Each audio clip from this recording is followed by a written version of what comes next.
నాగర్ కర్నూలు జిల్లా కల్వకుర్తి పట్టణ కేంద్రంలో జాతీయ రహదారి భద్రతా మహోత్సవాలను పురస్కరించుకుని రోడ్డు భద్రత, హెల్మెట్ వాడకంపై కల్వకుర్తి డీఎస్పీ ఆధ్వర్యంలో పోలీసులు, పుర ప్రముఖులు, నాయకులు, యువకులు, విద్యార్థులు, జర్నలిస్టులతో భారీ బైక్ ర్యాలీ నిర్వహించారు. ఈ మేరకు మహబూబ్ నగర్ చౌరస్తా నుండి మొదలైన కల్వకుర్తి ప్రధాన రాజగుండ హైదరాబాద్ చౌరస్తా నుండి మహబూబ్ నగర్ చౌరస్తా వరకు భారీ ర్యాలీ నిర్వహించారు. ఈ ర్యాలీకి బైకర్ల నుంచి మంచి స్పందన వచ్చింది. ఈ సందర్భంగా డీఎస్పీ మాట్లాడుతూ వాహనానికి సంబంధించిన అన్ని పేపర్లు కలిగి ఉండాలని, ముఖ్యంగా మైనర్లకు వాహనాలు ఇవ్వరాదని, మద్యం సేవించి వాహనం నడపకూడదని, ద్విచక్ర వాహనం నడిపేటప్పుడు తప్పనిసరిగా హెల్మెట్ ధరించాలని, వెనుక సీట్లో ఉన్నవారు కూడా హెల్మెట్ ధరిస్తే ఇద్దరికీ భద్రత ఉంటుందని అన్నారు. కారు డ్రైవర్ తో సహా కారులో అందరూ సీటు బెల్ట్ పెట్టుకుని భద్రత పాటించాలని కోరారు. అలాగే రహదారులపై ధాన్యం ఆరబోస్తున్నారని, జాగ్రత్తగా వాహనాలు నడిపి ప్రమాదాలు నివారించాలని, మీకోసం మీ కుటుంబ సభ్యులు ఇంటి దగ్గర ఎదురు చూసుకుంటుంటారని గుర్తించమని, రోడ్డు భద్రతా నియమాలు పాటిస్తూ వాహనాలు నడపాలని వారు కోరారు. ఈ కార్యక్రమంలో CA Nagarjuna, motor vehicle inspector Ashok, SI Madhavareddy, police సిబ్బంది తదితరులు పాల్గొన్నారు.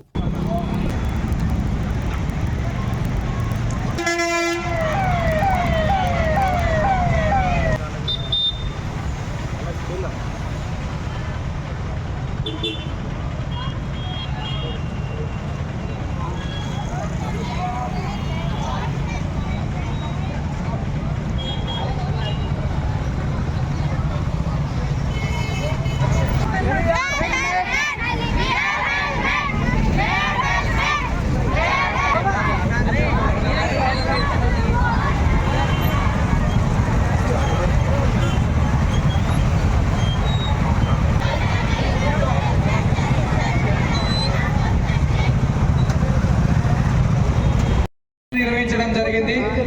ఈ ర్యాలీలో భాగంగా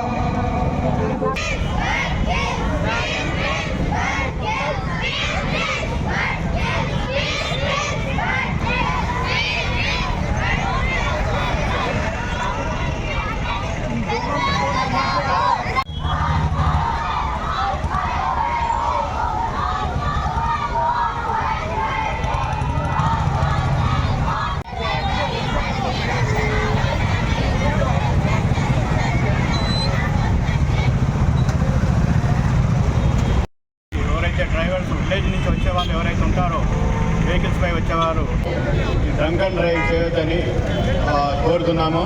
అలాగే పిలియన్ రైడర్స్ కూడా హెల్మెట్ కూడా పెట్టుకుంటే ఇంకా మంచిదని మీ అందరినీ కోరుతున్నాను. ఈ రోడ్డు రూల్స్ పాటించాలని తెలియజేస్తూ మాసోత్సవాల సందర్భంగా కల్వకుర్తి పట్టణంలో విద్యార్థులతో మరియు బైకర్స్తో ర్యాలీ తీయడం అనేది జరిగింది. దీని ముఖ్య ఉద్దేశము రోడ్డు భద్రత గురించి అవగాహన కార్యక్రమంలో భాగంగా ర్యాలీ అనేది తీయడం జరిగింది. ఈ రోడ్డు మీద వాహనాలు నడిచేటప్పుడు డ్రంక్ అండ్ డ్రైవ్ చేసి వాహనాన్ని నడపకూడదని కోరుతున్నాము. అలాగే హెల్మెట్ ధరించి, టూ వీలర్స్ అయితే హెల్మెట్ ధరించాలని, పిలియన్ రైడర్ కూడా హెల్మెట్ ధరించాలని కోరుతున్నాము. ఫోర్ వీలర్ అయితే సీట్ బెల్ట్ ధరించాలని, ప్యాసింజర్స్ అందరూ ధరించాలని డ్రైవర్తో సహా తెలియజేయడం అనేది జరుగుతుంది. ఈ రోడ్డుపై గ్రామాలలో పంటలు వేసి ఆరబెట్టడానికి చేయడం వల్ల నైట్ పూట యాక్సిడెంట్ జరిగి చనిపోవడం జరుగుతుంది. అట్లాంటి వారిపై కఠిన చర్య తీసుకుంటాము. ఈ నేషనల్ హైవేపై ఈ విలేజ్ నుంచి వచ్చి మెయిన్ రోడ్కి ఎక్కేటప్పుడు ఎవరైతే డ్రైవర్స్ విలేజ్ నుంచి వచ్చే వాళ్ళు ఎవరైతే ఉంటారో వెహికల్స్ పై వచ్చేవారు రోడ్డు క్లియరెన్స్ ఉన్నప్పుడు మాత్రమే రోడ్డు మీదకి ఎక్కాలని కోరుతున్నాము.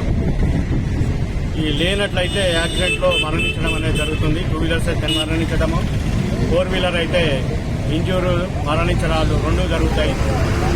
కాబట్టి తగిన జాగ్రత్తలు, రోడ్డు నిబంధనలు పాటిస్తూ ఆర్థికంగా లాస్ కాకుండా ఉండాలని మీ అందరినీ కోరుతున్నాను. అలాగే డ్రైవింగ్ లైసెన్స్, ఆర్సీ, ఇన్సూరెన్స్ ఇవన్నీ కలిగి ఉండాలని ప్రతి ఒక్కరిని కోరుతున్నాను. ఇప్పటి నుంచైనా ప్రజలు ఈ రోడ్డు నిబంధనలు పాటించి మెలగాలని కోరుతూ ముగిస్తున్నాను. Thank you.